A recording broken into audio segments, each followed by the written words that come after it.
안녕하세요. 문학의 전당에 오신 것을 환영합니다. 오늘 함께할 내용은 30년 동안 꾸준히 사랑받아온 위기철의 9살 인생입니다. 9살 소년의 시선으로 바라본 어른들의 세계는 어떤 색깔일까요?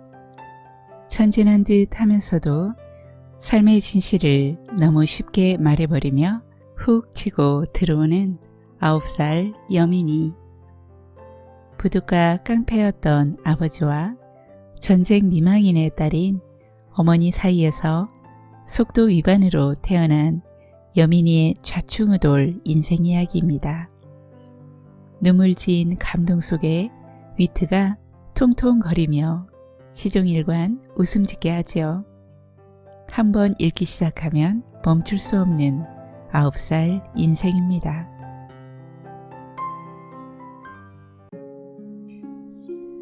세상을 느낄 나이.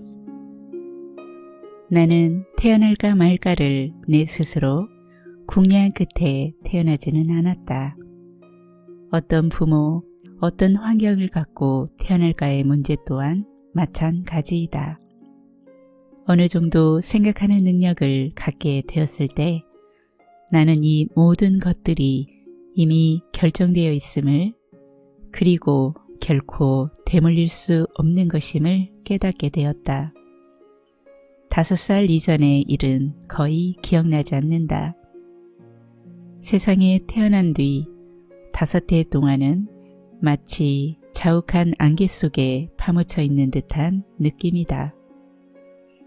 기억나지 않는 과거는 우리를 불안케 하기 마련이어서 아버지는 이 점을 이용해 종종 나를 놀려먹곤 했다.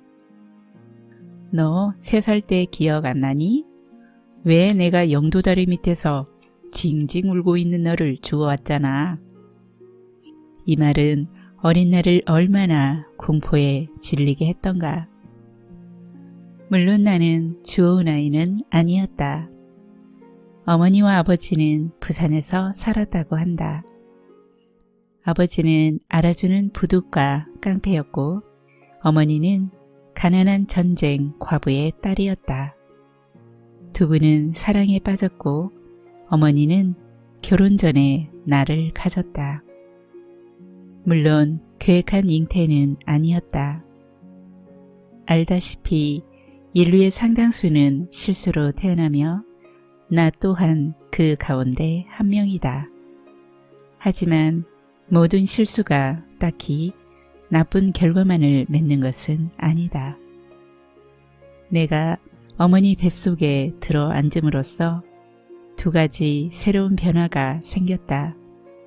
하나는 2분의 교제를 펄펄 뛰며 반대했던 외할머니가 마지못해 고집을 꺾고 결혼 승낙을 내린 일이며, 다른 하나는 아버지가 깡패 생활에 손을 끊고 어머니와 살림을 차린 일이다. 이렇게 살아갈 준비를 다 해놓고 나는 세상에 태어났다. 나는 세상이 좋은지 나쁜지 대번에 가늠할 수 없었다. 세상이라곤 기껏 내 눈길이 미치는 10여 미터 반경에 지나지 않았으니 말이다. 사투리가 축축하거나 배가 출출하면 세상은 나빠졌고, 사투리가 따뜻하고 배가 부르면 세상은 좋아졌다. 어머니가 안 보이면 세상이 무너진 듯 나는 공포에 질려 앙앙 울어대는 도리밖에 없었다. 자라면서 나는 세상이 무척 넓은 곳임을 알게 되었다. 내가 5살이 되던 무렵 우리 식구는 부산을 떠나 서울로 갔다. 하루를 꼬박 달린 완행열차는 세상이 무진장 넓다는 사실을 내게 일깨워 주었다. 내가 정확히 떠올릴 수 있는 가장 어릴 적 기억은 어머니 품에 꼭 안겨 바라보던 차창 밖에 깜깜한 밤 풍경이었다. 나는 잠을 자지 않으려고 무척 애를 썼는데 그건 내가 잠든 사이에 어머니가 나를 버리고 가지 않을까 두려웠기 때문이었다. 세상이 얼마나 넓든 상관없이 나한테 의미 있는 세상이라곤 고작 어머니 품속이 전부였으니 말이다. 서울에 올라온 뒤 나의 세상은 좀처럼 안정되지 않았다. 우리는 한 해에 두어 차례씩 이사를 다녀야 했고 나는 그때마다 낯선 환경에 새로 적응하기 위해 애써야 했다. 내가 초등학교에 입학할 무렵 나는 호적 개원의 실수로 다른 아이보다 1년 빨리 입학했다. 우리 식구는 아버지 친구네 문간방에서 살게 되었다. 이 무렵부터의 기억은 제법 상세하게 떠오른다. 아버지 친구인 주인집 아저씨의 신누런 이빨, 아주머니의 툭 붉어진 광대뼈, 잠시도 쉬지 않고 울어대는 주인집 울보딸, 어딘지 많이 모자라던 옆집 짱구 녀석, 그 밖에 몇몇 인상 깊은 사건들. 우리는 그 집에서 2해 동안 살았지만 어쩐지 둥둥 떠있는 듯한 느낌이었다. 그건 얹혀 산다는 어른들 표현 때문에 더욱 그렇게 느껴졌는지 모른다. 어머니는 입버릇처럼 나에게 살살 걸어 다니라며 주의를 주었고 이렇게 어머니의 잔소리가 심해진 까닭은 바로 우리가 얹혀 살고 있기 때문임을 나는 잘 알고 있었다. 그러나 나는 이 동네에 와서야 비로소 많은 친구들을 사귀었고 다른 아이들의 세계를 이해할 수 있게 되었다. 그동안에는 너무 자주 이사를 다니느라 친구를 사귈 겨를이 없었던 것이다. 우리는 그 동네에서 2해 동안 살고 또다시 이사를 가야 했다. 3학년 여름방학이 막 시작될 무렵이었다. 아버지는 우리가 새로 이사갈 집이 산 꼭대기에 있다고 말해 주었다. 이 말은 무척 신비롭게 들렸다. 산 꼭대기의 집이라니. 나는 유리로 된 산 위에 지은 그래서 아무도 올라갈 수 없는 유리의 성을 떠올리기도 했고 그 무렵 한창 유행하던 언덕 위의 하얀 집이란 대중가요 가사를 떠올리기도 했다.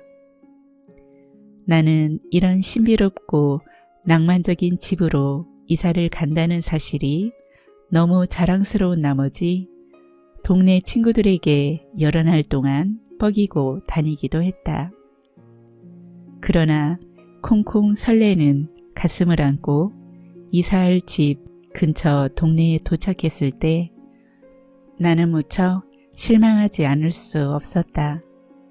그곳에는 유리의 성도 언덕 위에 하얀 집도 없었고 찌그러진 판잣집들만 우글우글했던 것이다. 꿈과 현실이 매번 일치하기만 한다면 얼마나 좋으랴. 그러나 알다시피 꿈과 현실은 어긋나는 때가 훨씬 더 많다. 나는 낡아 빠진 이불 보따리, 자질구레한 살림살이와 더불어 내가 살아야 할 가파른 세상으로 낑낑거리며 올라갔다. 그때 내 나이 9살이었다. 서양의 어떤 작가는 이렇게 말했다. 지나치게 행복했던 사람이 아니라면 9살은 세상을 느낄 만한 나이이다. 다행히 내 9살은 지나치게 행복했던 편은 아니었고 그리하여 나 또한 세상을 느끼기 시작했다.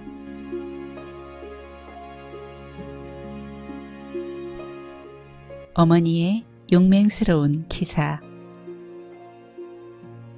이삿짐이 어느 정도 정리되자 어머니는 밀가루로 파전을 부쳐 이웃에 돌리기로 했다. 아마 어머니는 새로 이사온 기분을 한껏 내고 싶었던 모양이었다. 하지만 떡을 돌릴 형편까지는 못 되는지라 파전을 돌리는 정도로 만족하기로 한 것이다.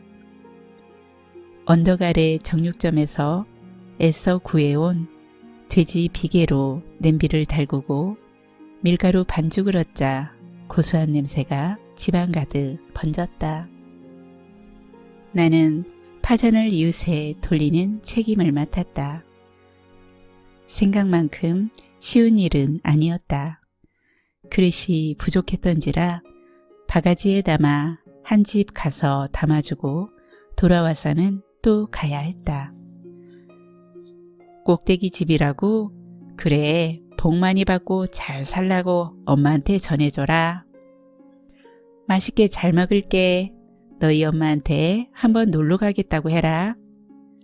어느 집이나 훈훈한 덕담을 잊지 않았다. 저녁 무렵이었음에도 불구하고 빈집이 많았다. 집들이 워낙 다닥다닥 붙어있는 데다 집 모양까지 너무 비슷해서 한번 들렀던 집인지 아닌지 구분하는 일도 쉽지 않았다. 그래서 나는 각 집들의 특징을 눈여겨봐 두었다. 부엌문에 비닐을 대어둔 집, 방문을 붉은 끈으로 묶어 잠그는 집, 벽에 낙서가 있는 집, 이런 식이었다. 앞들에 널찍한 바위가 있는 집을 방문했을 때였다. 계셔요? 내가 주인을 부르자 방문이 열리더니 삐쩍 마른 내 또래 사내아이가 나왔다. 얼굴엔 시꺼먼 떼국물이 줄줄 흐르고 백구로 민 까까머리에는 기계총 딱지가 지저분하게 엉겨 있었다. 그 아이는 심심하던 차에 마침 좋은 놀잇감을 찾았다는 듯 흰누런 코를 훌쩍이며 내게 다가왔다. 넌 뭐야 임마? 너희 어머니 안 계시니? 나는 퍽 점잖게 물었으나 아이는 어깨를 잔뜩 고추 세운 채 이마에 주름살을 바짝 세우더니 사뭇 시비 쪼였다. 아쭈 이 자식이 내가 묻는 말에는 대답도 안 해? 아이는 이빨 사이로 침을 찍 뱉더니 내 어깨를 한번 툭 건드려 보았다. 나는 백여민이다. 저쪽 꼭대기 집에 새로 이사 왔어. 나는 악수를 청하며 손을 내밀었다. 이다? 왔어? 아쭈 이 자식이 언제 봤다고 반말이야? 너 죽을래? 아이는 내가 내민 손을 가자미 눈으로 흘겨보았다. 나는 어이가 없었다. 요걸 그냥? 전투 욕구가 솟구쳤으나 이사 오자마자 싸움박질부터 할 수 없는 노릇이었다. 내가 기가 꺾였다 생각했던지 아이는 내 손에 들려있는 파전을 힐끗 바라보았다. 너 지금 손에 든 게 뭐야? 파전이야. 이사했다고 돌리는 거다. 오라, 그러니까 신고식을 하겠다는 말이지? 신고식이 뭐야? 이것은 맹추로구만.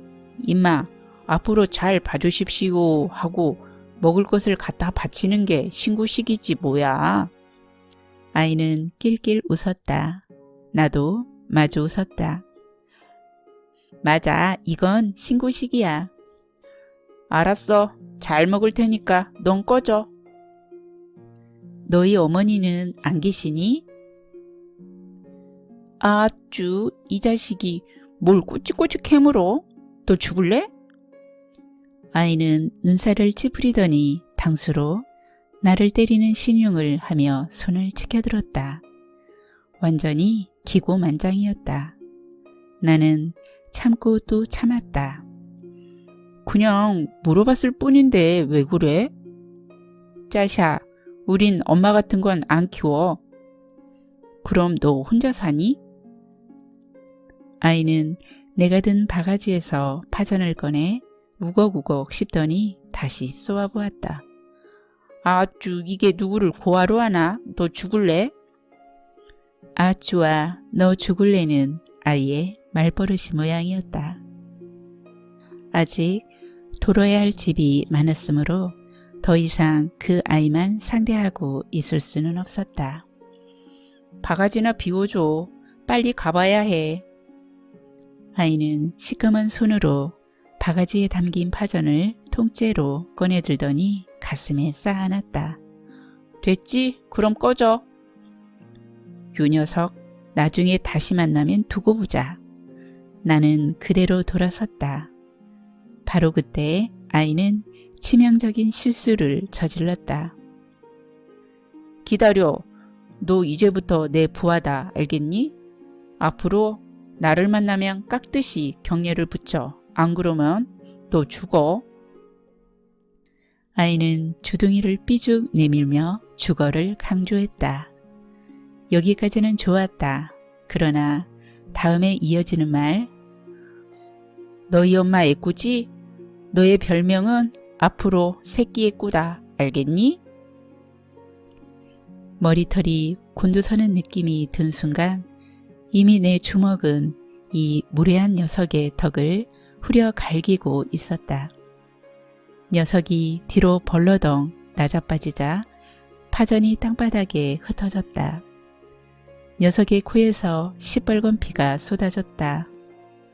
나는 녀석을 깔고 앉아 사정없이 후려쳤다. 이 새끼 빨리 취소해. 취소하지 않으면 죽여버린다. 나는 아이의 머리통을 땅바닥에 쿵쿵 찧었다. 아이고 취소. 아이는 소리쳤다. 아이의 뺨을 몇 차례 더 후려갈기고 일어섰건만 분이 삭지 않았다. 먼저 살던 동네에서는 나를 그런 식으로 놀리는 아이는 한 명도 없었다. 내 성미를 아이들도 잘 알고 있었기 때문이었다. 그걸 모르고 터줏대감 행세를 하려 했던 아이는 그야말로 제때에 임자를 만난 셈이었다. 한 번만 더 그따위 소리를 했다가는 가만두지 않겠어. 불의의 기습을 당하고 완전히 어리빠진 아이는 그제야 정신을 차린 듯 으앙 울음보를 터뜨렸다. 이 자식아, 너 우리 아버지한테 일러줄 테다. 우리 아버지가 얼마나 무서운지 너 모르지? 개자식, 나 코피 흘렸어. 내가 한번 인상을 쓰자 아이는 콩알 튀듯 냉큼 방으로 달려가 방문을 잠가버렸다. 그리고 문틈으로 내다보며 계속 소리를 질렀다. 이 자식아, 애꾸더러 애꾸라고 한 게 대수냐? 이 애꾸 새끼야. 이 자식이 그래도 달려가 방문을 마구 당겨보았지만 안에서 잠근 문은 열리지 않았다. 네가 이 동네에 사는 이상 한 번은 마주치는 때가 있겠지. 그때 내 놈의 대가리를 부숴버리겠어. 개자식. 나는 길가에 흩어져 있는 파전을 마구 발로 짓이겨 놓고 침을 뱉어 놓았다. 내가 씩씩거리며 집으로 돌아가려 하자 방 안에서 아이가 기세등등하게 외쳤다. 야, 이 자식아, 너 우리 아버지한테 안 이럴 줄 알지? 우리 아버지가 얼마나 무서운 줄 알아? 그 아이의 아버지가 설사 흡혈귀라 해도 두려울 바는 없었다. 비겁한 인간을 상대하는 일은 두렵다기보다는 성가신 일이다. 나는 돌멩이를 주워 녀석이 숨어있는 방문짝에 힘껏 던져주고는 돌아섰다. 얼마쯤 가다가 뒤돌아보니 아이는 살금살금 나와서 으깨진 파전 조각을 주워 먹고 있었다. 더러운 자식. 나는 땅에 퇴하고 침을 뱉었다. 씩씩거리며 집에 돌아온 나를 보고 어머니는 무슨 일이 있었느냐고 다그쳐 물었다. 그러나 차마 어머니에게 싸움의 내막을 얘기할 수는 없었다. 한쪽 눈동자가 하얗게 바래버린 어머니를 보니 내 가슴은 더욱 미어졌다. 개자식 죽여버릴 테야. 어머니의 계속된 다그침에 마지못해 자초지종을 털어놓고 나는 그만 울음을 터뜨리고 말았다. 바보같이 별것도 아닌 걸 가지고 싸우고 다니고 그래. 엄마가 한쪽 눈을 못 쓴다고 해서 엄마 노릇을 못 해준 일이 있니? 그저 당장 귀에 들어오는 소리가 거슬린다고 싸우는 것은 바보들이나 하는 짓이야. 하지만 녀석은 엄마를 병신 취급했단 말이야. 어머니의 명예를 지키겠다고 한바탕 전투까지 치르고 돌아온 아들을 나무라는 어머니가 몹시 야속했다. 그러나 어머니의 다음 말은 내게 큰 충격을 안겨주었다. 넌 비록 애꾸라지만 엄마가 있잖니. 그 애는 부모님이 다 돌아가셔서 누나랑 둘이 살고 있는 불쌍한 애야.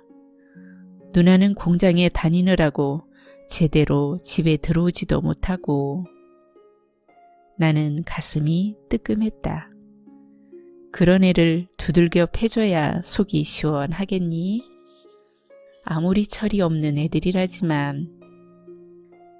하지만 녀석은 마치 아버지가 있는 듯이 말했단 말이야. 이런 항변 따윈 내게 아무짝에도 쓸모없는 것이었다. 부모 없는 아이를 때렸다는 사실, 내겐 오직 이것만이 중요했다.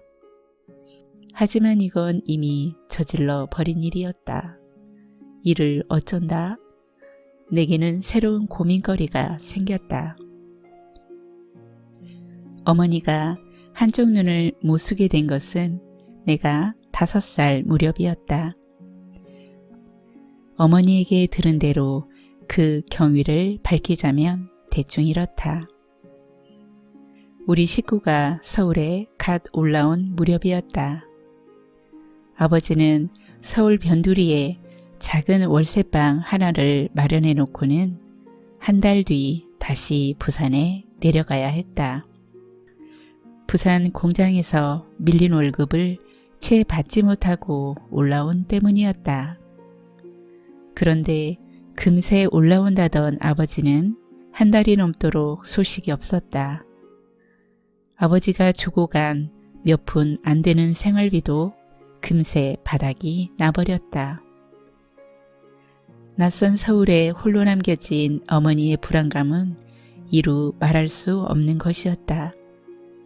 만일 영영 돌아오지 못한다면 이런 방정맞은 생각이 하루에도 수십 번씩 어머니의 머리에 떠올랐다 한다. 어린 자식들을 데리고 낯선 서울 땅에서 살아갈 일을 생각하면 앞이 깜깜했던 것이다. 불안과 걱정 속에 한 달을 10년같이 보내고 나자 그제야 아버지가 나타났다. 아버지의 표정은 매우 어두웠다. 부산에 내려간 아버지는 친구 집을 전전하며 회사와 사장집을 끈질기게 찾아다녔다 한다. 그러나 사장은 오늘 내일 미루며 도무지 돈을 안 내놓더라는 것이었다. 우리가 서울로 집을 옮겼다는 소식을 어디서 들은 모양이야. 다급해지면 다시 서울로 가겠지 생각하며 배짱을 튕기는 거야. 나쁜 자식. 그 돈이 어떤 돈인데? 아버지는 득득 이를 갈았다. 며칠 내로 주겠다는 약속을 믿고 성급하게 상경한 것이 잘못이었다. 어머니는 아버지에게 그 돈을 포기하는 것이 어떠냐고 조심스레 권해보기도 했다. 바보 같은 소리 말어. 놈은 지금 그걸 바라고 그런 배짱을 부리는 거야. 아버지에겐 이미 돈이 문제가 아니었다. 사장이 괘씸해서 견딜 수가 없었던 것이다. 아버지는 친구한테서 빌려온 돈 2,000원을 어머니에게 주고 다음 날로 부산에 다시 내려가 버렸다. 그렇게 아버지가 떠나고 나자 어머니는 또다시 버려진 느낌이었다. 그러나 이번에는 어머니로서도 가만히 있을 수 없었다. 아버지 대신 무엇인가 일을 해서 돈을 벌어야 했다. 설사 아버지가 돈을 받아왔다 해도 새 직장을 구하려면 몇 달은 걸릴 것이기 때문이었다. 어머니는 나와 여운이를 주인집에 맡기고 부근에 있는 무허가 잉크 공장에 취직을 했다. 하얀 두부 벽돌 위에 판자를 얹어 대충 비마금을 해놓은 공장에서 역한 잉크 냄새를 맡으며 10명 남짓의 공원들이 일을 했다. 아직 소년티가 채 가시지 않은 어린 공원도 있었고 어머니보다 나이가 많은 아줌마들도 있었다. 잉크 냄새 때문에 저녁에 퇴근할 무렵이면 골치가 아팠지만 돈을 번다는 자부심에 그럭저럭 한 달을 견뎠다. 그러던 어느 날이었다. 잉크에 화공약품을 붓고 있는데 어린 공원이 지나가다 무엇에 걸려 넘어졌는지 어머니를 향해 쓰러졌다. 그 바람에 화공약품이 어머니의 얼굴에 쏟아졌다. 칼로 눈을 후비는 듯한 아픔이 어머니를 덮쳤다. 어머니는 비명을 지르며 밖으로 뛰쳐나갔다. 곁에 서 일하던 아주머니가 달려와 어머니 얼굴에 물을 끼얹고 약품을 씻어내었지만 왼쪽 눈의 아픔은 여전했다. 어머니는 젊은 공원의 등에 업혀 병원으로 갔다. 그러나 병원에서도 마땅한 처방이 없어 세척액으로 계속 눈만 씻어내었다. 그러는 동안 어머니의 왼쪽 눈동자는 이미 하얗게 바래어져 있었고 왼쪽 눈으로는 아무것도 볼 수 없게 되었다. 부산에서 올라온 아버지는 어머니의 왼쪽 눈을 보고 사내답지 않게 꺼이꺼이 울음을 터뜨렸다. 잉크 공장 사장은 그 어린 공원의 실수로 사고가 일어났으니 그 아이의 부모한테서 치료비를 받으라고 했다. 그 말을 전해 들은 아버지는 쇠 꼬챙이를 들고 당장 사장네 집으로 쳐들어갔다. 아버지는 사장 눈앞에 쇠 꼬챙이를 들이밀었다. 치료비 따윈 필요 없어. 단지 왼쪽 눈을 잃어버린 고통이 어떤 것인지만 가르쳐주지. 그래야 내 아내의 심정을 이해할 테니까. 겁에 질린 사장은 그제야 치료비를 주겠다고 말했다 한다. 만일 그때 그가 미적지근한 반응을 보였다면 아버지는 아마 그의 눈을 쇠 꼬챙이로 진짜 찔러 버렸으리라. 아버지는 능히 그러고도 남을 사내었다. 그러나 그 몇 푼 안 되는 치료비로 어머니의 맑은 눈을 되살릴 수는 없는 노릇이었다. 연애 시절 아버지를 홀딱 반하게 했다는 어머니의 맑은 눈은 이리하여 뿌옇게 흐려져 버린 것이다. 나는 만화책에서 옛날 기사들 얘기를 읽은 적이 있다. 어머니가 공주님이라면 아버지와 나는 그 공주님을 보호할 사명감을 지닌 기사들이다. 그런 점에서 아버지와 나는 뜻이 통했고 우리는 언제라도 어머니를 위해 출정할 준비가 되어 있었다. 감히 어머니를 애꾸라고 모욕하는 무례한이 있다면 나는 녀석과 결투를 벌이는 일에 조금도 주저하지 않을 것이다. 하지만 그 더러운 아이를 때려준 일은 옳은 일이 아니었다. 그날 나는 저녁 무렵에 일이 걱정되어 잠을 이루지 못했다. 아니, 어쩌면 꿈속에서 걱정하다가 문득 깨어난 것인지도 모른다. 깜빡거리는 호롱불 밑에서 어머니가 거울을 들여다보고 앉아 있었다. 호롱불에 비친 어머니의 커다란 그림자가 천장에서 기괴한 모습으로 어른거렸다. 어머니는 아직 귀가하지 않은 아버지를 기다리고 있었다. 아버지는 채석장 일로 밤이 아주 깊어서야 돌아오곤 했다. 어머니는 가끔씩 한숨을 내쉬곤 했는데 나는 갑자기 겁이 덜컥 났다. 어머니가 연기처럼 사라져 버릴지도 모른다는 생각이 부쩍 들었기 때문이었다. 나는 숨을 죽인 채 한참 어머니의 동태를 살펴보다가 더 이상 견디지 못하고 잠자리에서 벌떡 일어났다. 너 자지 않고 있었니? 나는 어머니 품에 와락 뛰어들어 안겼다. 내 고민거리를 실토하지 않을 수가 없었던 것이다. 엄마, 나도 엄마가 없었으면 저녁 때 본 그 녀석처럼 지저분해졌겠지? 어머니는 빙긋 웃었다. 너 아직도 그 생각을 하고 있었니? 나는 가만히 고개를 끄덕였다. 내가 파전을 발로 밟아놓고 거기다 침을 뱉어 놓았는데 그 녀석은 땅에 엎드려 그걸 주워 먹고 있었어. 엄마, 내가 잘못했지, 응. 그래, 잘못한 걸 알았으면 되었다. 엄마, 어떻게 하면 용서를 받을 수 있을까? 글쎄, 그렇게 마음에 걸리면 내일이라도 가서 사과를 하렴. 그리고 그 다음엔 사이좋게 놀면 되는 거지 뭐. 어머니는 나를 꼭 품어주었는데 매우 포근했다.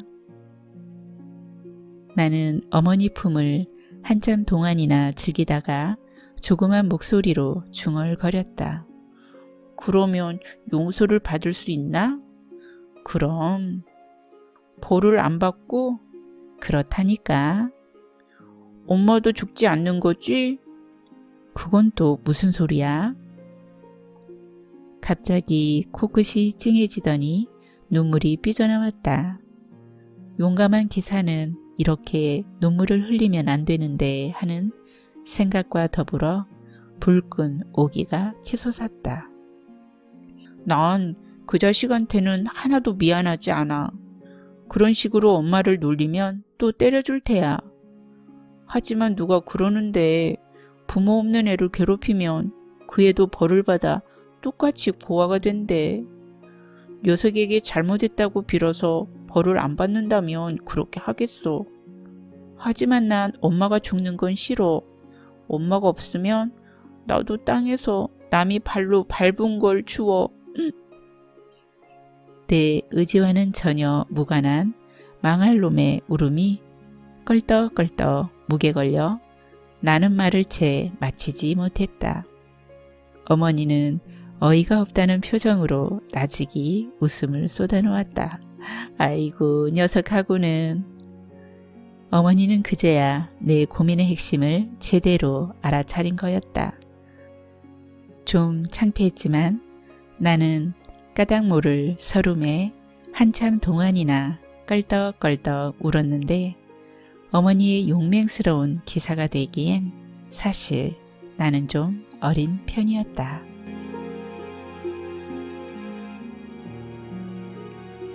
편지 심부름. 학교를 마치고 집으로 돌아가는 길이었다.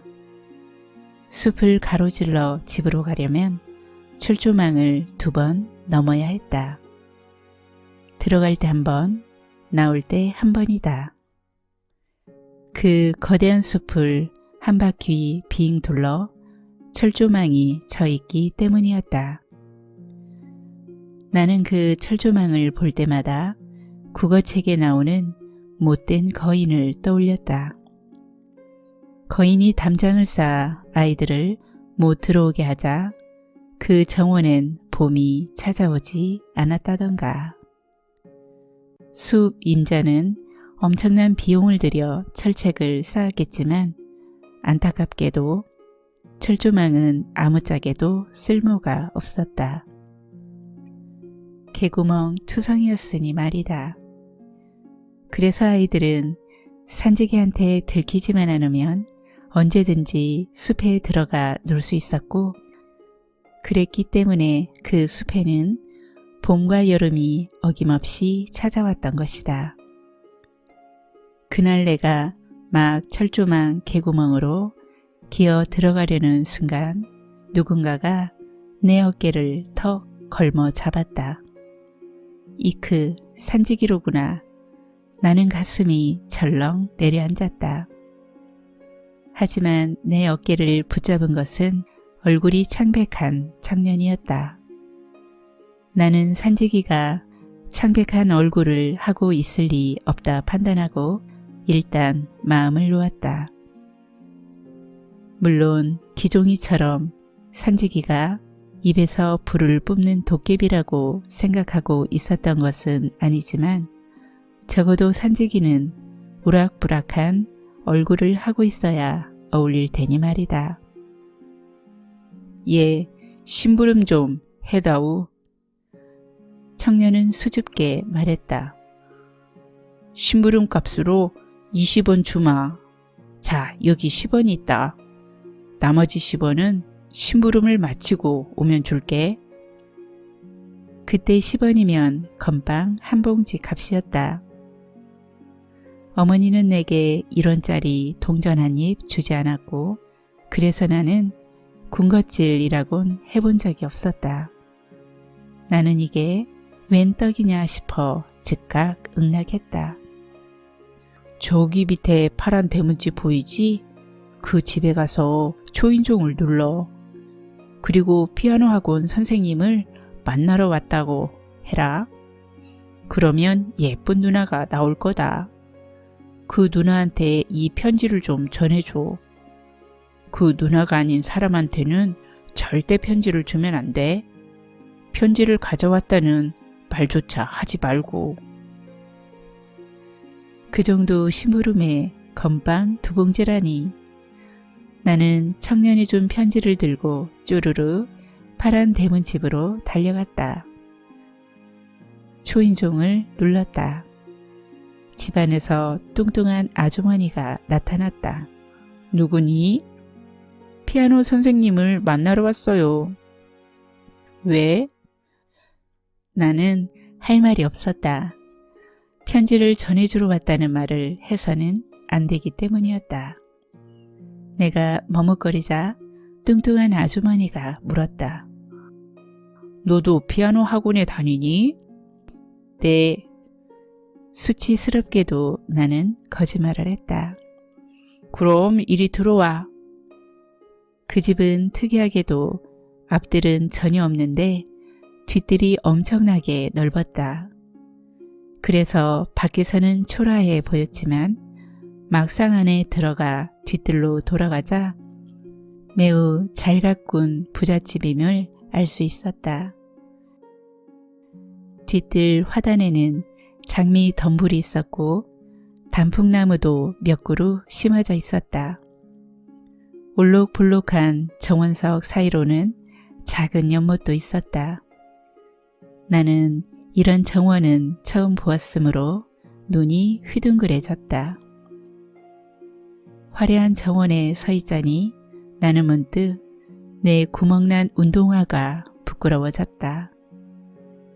피아노 선생님은 바로 작은 연못 곁에 의자에 앉아 있었다.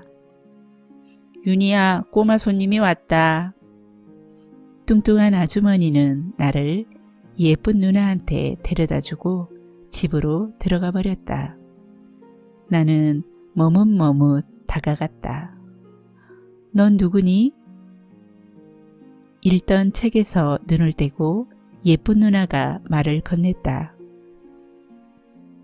순정 만화의 주인공처럼 얼굴이 하얗고 목이 길었다.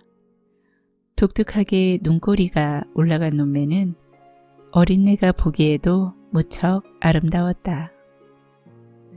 분홍색 티셔츠 위로 볼록하게 튀어나온 가슴은 뛰어들어 안기고 싶은 충동이 들 만큼 아주 폭신하게 느껴졌다. 나는 이 심부름이 갑자기 수치스럽게 느껴졌는데 그건 심부름 자체 때문이 아니라 심부름 삭스로 받기로 한 20원 때문이었다. 20원 때문에 이 예쁜 누나에게 왔다는 사실이 몹시 비참하게 생각되었던 것이다. 내게 할 말 있니? 네, 피아노 선생님이세요? 그래, 무슨 일이지? 편지를 가져왔어요. 어떤 아저씨가 전해주랬어요. 나는 편지를 내밀었다. 그리고 곧바로 돌아섰다. 그때 여자가 나를 불러 세웠다. 잠깐만. 여자는 나를 세워둔 채 한참 동안이나 편지를 꼼꼼히 읽더니 잠시 뒤 편지에서 눈을 떼었다. 좀 화가 난 표정이었다. 너 이 편지를 전해달라고 한 사람 잘 아니? 몰라요. 처음 본 아저씨예요. 그렇구나. 이 심부름 해주고 넌 얼마를 받기로 했지? 너무 노골적인 질문이어서 나는 얼굴이 새빨개졌다. 20원이요. 내가 100원 주마. 내 심부름도 해주겠니? 가서 이 사람한테 이렇게 말해. 다시 한번 더러운 개수작하면 경찰에 알려 혼지금을 내주겠다고 말이야. 아름다운 여자의 입에서 개수작 같은 거친 말이 나오는 게 놀라웠다. 한마디도 빠뜨려서는 안 돼. 자, 외워보렴. 다시 한번 더러운 개수작하면 경찰에 알려 혼지금을 내주겠다. 넌 기억력이 아주 좋구나. 자, 여기 심부름싹 100원이 있다. 이제 가봐. 여자는 둥근 양철 탁자에 100원짜리 종이돈을 찰싹 소리나게 얹었다. 나는 그 돈을 받는 대신 여자를 쏘아보았다. 내 자존심은 엉망이 되어 있었다. 다시 책을 집어들던 여자가 나를 바라보았다. 왜 그러니? 그런 심부름은 할 수 없어요. 어째서? 저는 그 편지에 누나를 화나게 하는 말이 담겨 있는 줄 몰랐어요. 남의 편지를 뜯어볼 수는 없는 노릇이니까요. 그러니 누나를 화나게 한 건 제 잘못이 아니에요. 나는 모욕감 때문에 흥분해 서슴없이 누나라는 호칭을 사용했다. 뭐라 불러야 할지 망설였지만 아줌마라고 부르기는 좀 어색했기 때문이었다. 누가 너더러 잘못했대? 저는 그 편지가 누나를 화나게 할 줄 몰랐기 때문에 심부름을 했어요. 하지만 누나가 전하라고 한 말은 그 아저씨를 화나게 할 거예요. 그러니 저는 누나의 심부름을 하지 않겠어요. 그거 물론 네 자유야. 싫다면 관두렴. 다시는 이런 편지 심부름 따윈 하지 않겠다고 약속하겠어요. 좋아. 하지만 이 돈은 내가 가져도 좋아. 싫어요. 우리 아버지가 공돈은 받지 말라고 하셨어요. 공돈은 아니야. 이런 심부름을 안겠다고 약속한 데 대한 보상이야. 스스로 다짐한 약속 때문에 돈을 받는 사람은 없어요. 그 말에 여자는 나를 놀랍다는 듯 바라보더니 빙긋 웃었다. 좋아 그럼. 우리 조금만 더 얘기를 나누자꾸나. 그건 괜찮겠지? 나는 응낙하고 자리에 앉았다. 너 아주 당돌한 아이로구나. 집은 어디니? 여자가 사뭇 부드럽게 말했으므로 내 마음도 이내 부드러워졌다. 산 꼭대기에 있어요. 산꼭대기. 네, 한쪽 밑은 마을이고 다른 쪽 밑은 숲이에요. 저는 마을보다 숲을 더 좋아해요. 숲에는 철조망이 쳐 있는데 나는 우리 동네와 우리 집에 대해 한참 동안 더 설명해 주었다. 여자는 시종 부드럽게 웃으며 내 말을 들었다. 기종이 이야기를 듣고는 하얀 이빨을 드러내고 깔깔 소리내어 웃기도 했다. 예쁜 누나가 내 말에 열심히 귀 기울여 들어준다는 사실에 나는 매우 만족했다. 숲에 살지 않는 사람이 숲을 가지고 있는 게 불공평하다고? 예, 너는 생각하는 것이 아주 어른스럽구나. 지금 몇 살이지? 9살이요. 내 남동생은 중학생인데도 어린아이나 다름없어. 하지만 아이는 아이다워야 좋은 거야. 저는 제가 아이답지 않다는 생각은 해본 적이 없어요. 그럴 테지. 네가 마음에 들어. 앞으로도 놀러와 주겠니? 하지만 편지 심부름을 하지 않겠다고 약속했잖아요. 그런 심부름 말고 그냥 놀러 오라는 거야. 네가 숲에 놀러 가듯이 우리 집에 놀러 오는 거야. 그리고 나한테 숲에 대한 얘기들을 들려줘. 숲에 대해서는 이미 다 얘기했어요. 그럼 내 동네 친구들 얘기도 좋아. 내 얘기는 아주 재미있으니까. 조그만 아이가 무슨 얘기를 그렇게 재밌게 하니? 넌 이담에 크면 소설가가 되렴. 소설가가 뭔데요? 이야기를 글로 쓰는 사람이야. 윤희 누나는 예쁘게 웃었다. 그 여자는 내 미래 직업을 가장 일찍 예견해준 사람이었다. 하지만 그때 나는 소설가라는 직업을 한 번도 들어본 적이 없었다. 내 꿈은 석수장이었다. 아버지의 채석장 아래 길가에는 돌을 깎는 집들이 있었다. 그곳 석수장이들은 거대하고 단단한 돌들을 깎아 아름다운 형상을 빚어내곤 하였다. 이 감탄스러운 직업을 나는 늘 동경해왔다. 그날 나는 윤희 누나와 매우 많은 이야기를 주고받았다. 때문에 심부름을 마치면 받기로 했던 나머지 돈 10원은 깨끗이 포기해야만 했다.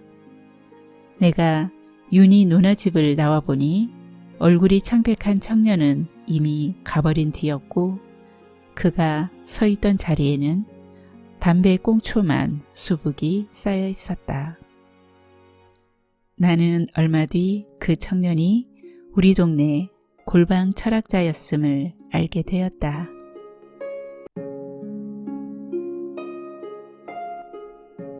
행운이 가져온 혼란. 우리네 인생살이에는 종종 느닷없는 행운이나 불행이 찾아오곤 한다. 그리고 그것은 느닷없이 우리 삶을 뒤흔들어 우리를 전혀 다른 존재로 바꾸어 놓기도 한다. 우리는 바로 이때를 조심해야 한다. 예전의 나와 느닷없이 바뀌어버린 나. 어느 쪽이 진짜 나인지 혼란에 빠져 버리기 십상이기 때문이다. 9살적 내게도 느닷없이 행운이 찾아와 잠깐 동안 내 삶을 뒤흔들어 놓았다. 지지리도 별 볼 일 없던 내가 어느 날 갑자기 유명해지게 되었던 것이다. 그건 내 그림이 전국 규모의 어느 미술 대회에서 최우수상으로 뽑혔기 때문이었다. 정말 느닷없는 일이었다. 여기에는 신경질 많고 무기력한 내 담임 선생님의 공로도 전혀 없지는 않다. 동기야 어떻든 내 작품을 출품해 주었으니까. 물론 그는 학생들한테 그림을 이렇게 그려라, 저렇게 그려라 간섭할 만큼 자상한 사람은 아니다. 그는 자상한 교사라기보다는 어디까지나 상부의 명령에 충실한 월급 기계일 뿐이었다. 그리하여 그는 미술 대회에 보낼 그림을 며칠까지 몇 개 제출하라는 명령을 기계적으로 하달받아 학생들에게 그림을 제조하라는 명령을 기계적으로 내렸다. 이 불성실한 월급 기계는 학생들의 그림 가운데 좋은 그림을 선별해 제출하는 최소한의 성의마저도 없었다. 짐작한데 그는 선착순으로 5개 식으로 대충 끊어 제출했을 것이다. 그에게 중요했던 건 오직 개수와 날짜 맞추는 일뿐이었을 테니까. 내가 옛 스승을 너무 혹독하게 평가한다고 생각하시는가? 조금도 그렇지 않다. 내 그림은 적어도 보통 사람들의 심의안으로 볼 때 수상은커녕 출품할 만한 가치도 없는 그림이었다. 그렇다고 우리 담임 선생님이 유별난 심의안을 가지고 소신껏 내 작품을 출품했다고도 생각할 수 없다. 왜냐하면 그는 내 그림 속에 무엇이 그려져 있는지조차 전혀 기억하지 못했으니 말이다. 그래서 그는 교장 선생님 앞에서 불성실에 대한 대가를 톡톡히 치르게 된다. 내가 받은 상이 정말 대단한 것이었던지 나는 담임 선생님과 함께 교장실에까지 불려갔다. 교장 선생님은 한박 웃으며 나를 맞았다. 오, 네가 백여민이냐? 이놈 장하다. 전국에서 무려 50개 초등학교가 참가했는데 우리 학교 학생이 최우수상을 받은 거야. 나는 네가 대단히 자랑스럽다. 허허허. 저는 출품할 때부터 가능성이 있다고 생각했습니다. 워낙 좋은 그림이어서요. 담임 선생님의 웃는 얼굴을 본 것은 그때가 아마 처음일 것이다. 오호, 그렇습니까? 김 선생님이 아이들 그림 지도를 잘했기 때문에 이런 경사도 생긴 것이지요. 원 별 말씀을. 아니에요. 아이들은 지도하기 나름이지요. 저도 나름대로 최선을 다하고 있습니다만 워낙 능력이 없다 보니. 김 선생님이 아이들을 꼼꼼하게 지도한다는 얘기는 내 익히 듣고 있습니다. 과찬의 말씀이십니다. 미술 지도할 때 특별한 비법이라도 있으십니까? 그저 자상하게 지도한다는 소신으로 했을 뿐이지요. 이번 기회에 교사들을 죄에다 모아놓고 김 선생님의 미술 지도 방법을 한번 소개해보는 것이 어떻습니까? 어이구, 제가 어찌 감히. 교장 선생님의 칭찬 섞인 격려, 담임 선생님의 겸손 섞인 허세. 그러나 문제는 다음에 일어났다. 그래, 이번 수상작품은 무엇을 그린 작품인가요?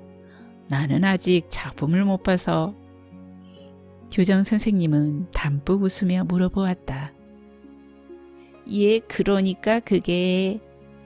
그 당황한 표정이라니. 교장 선생님이 빤히 쳐다보며 답변을 기다리고 있는 그 짧은 시간이 그분한테는 얼마나 길게 느껴졌으랴.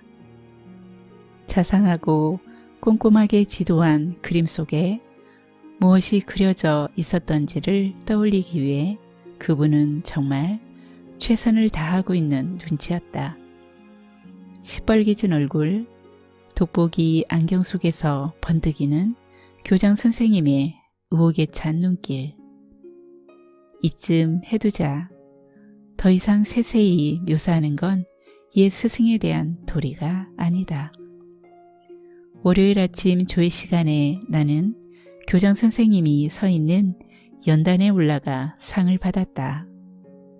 커다란 트로피와 상장, 그리고 포장지에 쌓인 상품도 받았다.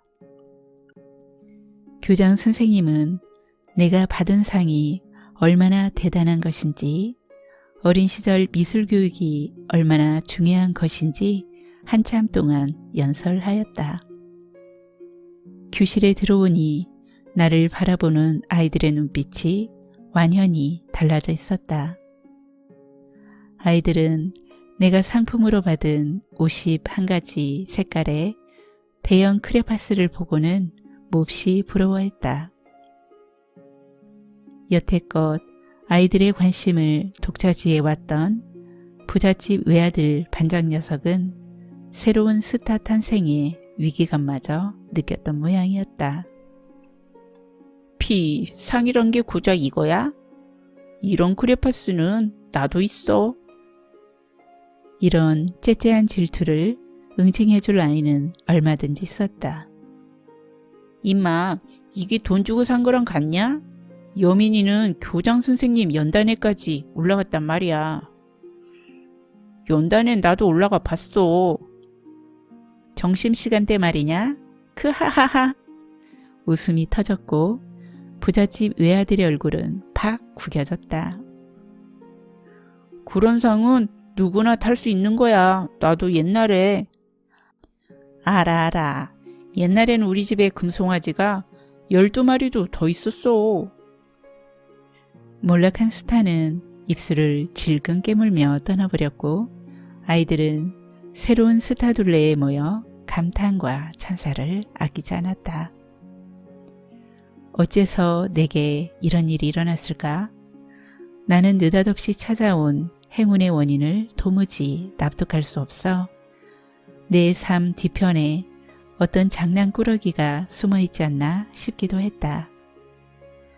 내가 이런 생각을 한 까닭은 내 그림 솜씨가 형편없다는 사실을 누구보다 내 자신이 잘 알고 있었기 때문이었다. 구태여 원인을 따지자면 혹 미술대회 심사위원 가운데 난삽하고 기괴한 그림만을 좋아하는 괴짜가 한 명 섞여 있었던 게 아닐까? 보통 사람들이 쉽게 동의할 수 없는 심미안을 가진 그런 괴짜 말이다. 시상식이 끝난 며칠쯤 뒤에 나는 다시 교장실로 불려갔다. 교장 선생님은 내 수상작품을 아주 찬찬히 들여다보고 있었다. 그분은 한참 만에 놀랍다는 표정으로 나를 바라보았다. 이 그림을 정말 네가 그렸니? 네, 정말 잘 그렸는데 말이다. 교장 선생님은 눈썹을 약간 찡그렸다. 여기 데운 호떡 같은 검정색 덩어리는 뭐냐? 아, 그건 우리 집이에요. 그렇구나. 그럼 그 옆에 있는 건 된장 항아리 모양이지? 아니에요. 그건 우리 어머니예요. 그럼 여기 번데기처럼 생긴 건 뭐지?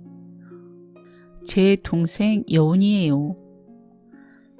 여기 파리똥같이 덕지덕지 엉켜있는 것들은?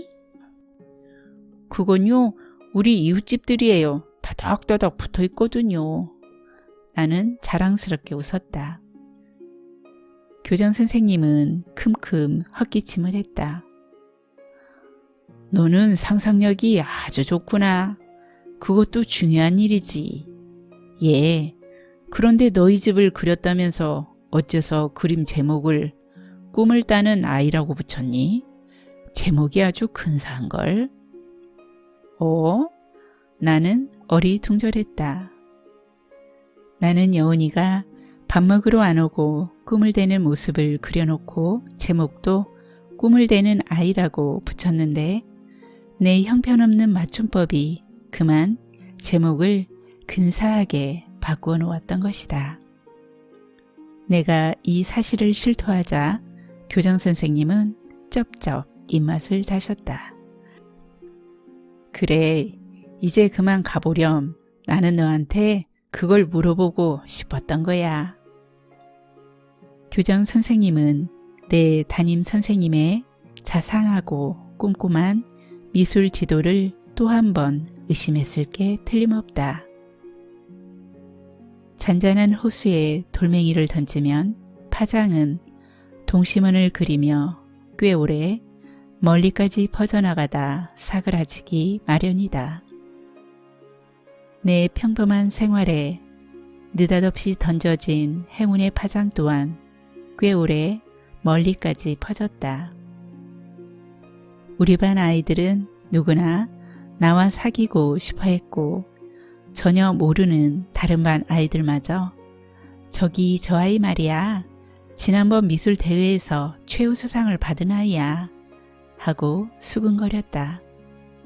선생님들도 나를 보면 한 번씩 머리를 쓰다듬어 주고 지나갔다.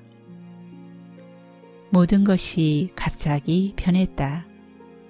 마치 내 몸이 신비롭게 빛나는 듯한 느낌이었고 그 신비로운 빛 때문에 나는 예전의 평범한 소년으로는 도저히 되돌아갈 수 없으리란 생각마저 들곤 했다. 하지만 싫지는 않았다. 남에게 주목받는 삶에는 대단히 짜릿한 즐거움이 있었다. 나는 학교 가는 일도 더 이상 지겹지 않았다. 오히려 즐거웠다. 미술 시간은 내게 가장 즐거운 시간이었다. 아이들은 나한테 자기 그림이 잘 되었는지 봐달라고 부탁하기도 했다. 아니야. 이렇게 그려선 안 돼. 이 불자동차는 진짜 불자동차와 너무 똑같잖니. 진짜와 똑같게 그리면 안 되는 거야? 진짜와 똑같게 그리는 건 누구나 할 수 있는 일이야. 내가 만일 불자동차를 그리려 했다면 나는 아마 빨간 찐빵처럼 그렸을 거야. 어째서 그래야 하지? 어째서냐고? 눈에 보이는 것만 그리는 건 아주 하찮은 일이니까. 좋은 그림은 마음에 보이는 걸 그린 그림이지. 하지만 불자동차를 빨간 찐빵처럼 그린다면 누가 알아볼 수 있겠어? 그럼 어째서 내가 상을 받은 거지? 무엇보다 중요한 건 상상력이야. 교장 선생님도 그렇게 말씀하셨어. 아무리 의심이 많은 아이여도 내가 받은 상의 권위 앞에서는 쉽사리 무너지고 만다. 좀 극성스러운 부잣집 학부모들은 종종 나를 집에 초대하기도 했다. 마치 그것이 자기 자식을 상받게 하는 지름길이라도 되는 듯이 나는 아이 어머니가 가져다 준 고급 과자와 오렌지 주스를 마시며 그림을 그렸다. 나는 우선 도화지 가득 뱀처럼 기다란 붉은 띠를 그려놓는다. 그리고 그 한가운데를 가로질러 삐죽삐죽한 검은 산봉우리를 그려놓는다. 이 대범한 화법에 아이의 어머니는 눈이 휘둥그레진다. 이게 뭐지? 이건 슬피 우는 아이를 그린 거예요. 그래? 내 눈에는 붉은 허리띠처럼 보이는데? 나는 하하 웃는다. 이 붉은 띠는 강물이에요. 너무 슬퍼서 아이의 눈물은 강이 되었어요. 그럼 이 삐죽삐죽한 톱날은 뭐냐? 그 아이의 마음은 이렇게 심한 상처를 받은 거예요. 어쩜 내 상상력은 정말 놀랍구나. 아이 어머니의 부러움 섞인 감탄. 만지기만 하면 황금이 되는 미다스 대왕의 손처럼 내 손이 그리는 모든 그림은 뛰어난 예술 작품이 되었다. 주위 사람들이 내게 보이는 찬사와 감탄에 힘입어 나는 나의 예술적 재능과 탁월한 상상력을 주어도 의심치 않았다. 하지만 내가 꼭 말로 설명해 주어야만 사람들은 내가 무엇을 그렸는지 비로소 이해하곤 했는데 그건 매우 성가신 일이었다. 기종이는 나를 이상한 태도로 대했다. 그 아이는 나를 슬금슬금 피하려 들었고 때로는 우울한 눈길로 바라보기도 했다. 학교를 마치고 돌아오는 길에 나는 기종이한테 물어보았다. 너 왜 나를 그렇게 쳐다보니? 기종이는 한숨을 쉬었다. 너는 옛날에 내가 알고 있던 그 아이가 아니야. 그럼 내가 누구라는 거야? 모르겠어. 기종이가 모르는 일도 다 있다니 정말 뜻밖이었다. 기종이는 침울했다. 나는 너를 잃어버린 느낌이 든다. 어째서? 너는 그 상을 받으려고 다른 나라로 가버린 거다. 내가 가긴 어딜 가. 너는 얼마 전까지만 해도 나와 똑같은 산동네 아이였다. 산동네 아이는 산동네 아이들의 눈에만 띈다. 나를 보렴. 우리 반 아이들은 내가 교실 어느 구석에 앉아 있는지조차 모른다. 예전엔 너도 마찬가지였다. 하지만 지금은 달라. 누구나 너를 알고 있다. 너는 나와는 다른 나라 사람이 되어버린 거다. 알겠니? 모르겠어. 기종이는 다시 한숨을 쉬었다. 그것 봐. 너는 이제는 내가 무슨 말을 하는지조차 못 알아듣잖니. 나는 그날따라 기종이 특유의 뭐뭐다 식의 말투가 유난히 짜증스럽게 느껴졌다. 나는 네 말은 예전에도 잘 알아들을 수가 없었어 하고 쏘아붙여 주려다 참았다. 너 지금 나를 질투하는 거니? 질투? 기종이는 잠시 나를 쳐다보다가 고개를 떨구었다. 아니야. 나는 예전엔 너를 질투했었다.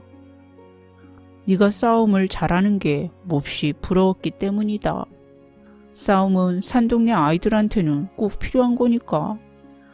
하지만 네가 그림을 잘 그리는 건 하나도 부럽지 않아. 그건 다른 나라 사람들의 일이기 때문이다. 다른 나라란 게 대체 뭐야? 다른 나라란 그림을 잘 그리거나 공부를 잘하거나 휴지를 잘 줍는 아이들한테 상을 주는 나라를 말한다. 나는 무척 짜증이 났다.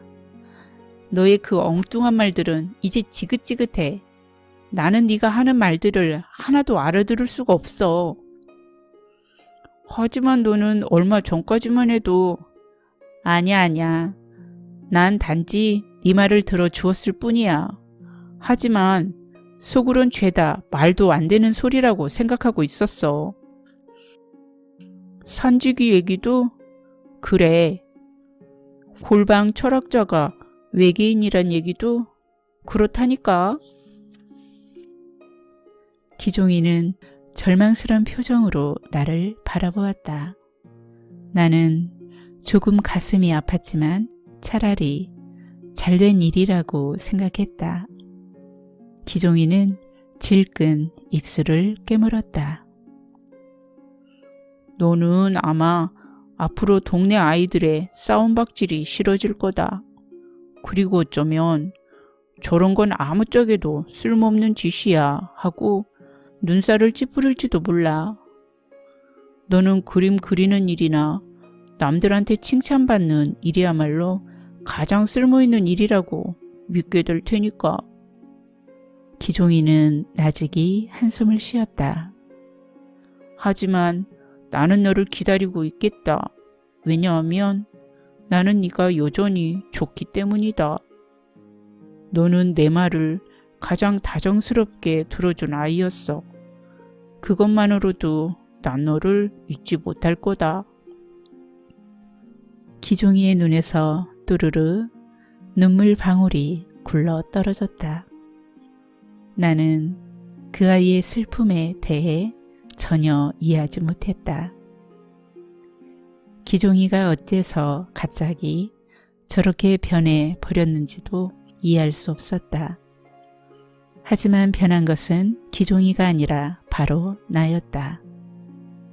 기종이의 예언은 아주 정확했다. 나는 동네 아이들의 싸움박질이 지긋지긋해졌고 저런 건 아무짝에도 쓸모없는 짓이야 하고 믿게 되었으니까 말이다. 대신에 나는 칭찬을 받기 위해 정말 열심히 그림을 그렸다.